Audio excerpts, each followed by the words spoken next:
കോട്ടപ്പടി വാവേലിയിൽ ജനവാസ മേഖലയിൽ ഇറങ്ങിയ ആനക്കൂട്ടം ക്ഷേത്രമതിൽ തകർത്തു. കൃഷിനാശവും ഉണ്ട്.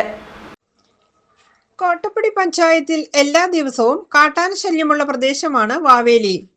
പതിവ് തെറ്റിക്കാതെ കഴിഞ്ഞ രാത്രിയും ആനക്കൂട്ടം നാട്ടുകാരുടെ ഉറക്കം കെടുത്തി. രാത്രി 7 മണിയോടെയാണ് ആനകൾ നാട്ടിലിറങ്ങിയത്.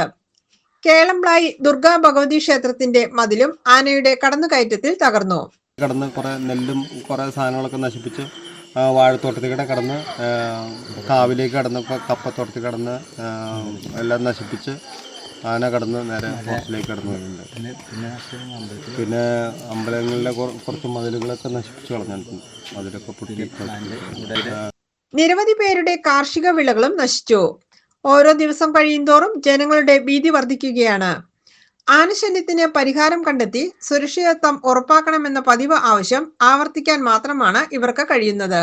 ശല്യം നാളുകളായി തുടങ്ങിയിട്ട് ഇന്നലെ തുടങ്ങിയതല്ല ഈ ആനശല്യം. ഇവിടെ ഞങ്ങളിപ്പോ എന്ത് ചെയ്യും? ഒന്നത്തെ ഒരു ചില്ലപ്പര ഇത് എന്തെങ്കിലും ഒന്ന് അനങ്ങിയോ അത് ഞങ്ങളുടെ ഇടപാടെല്ലാം തീരായി. ഞങ്ങൾ എങ്ങോട്ട് പോവും?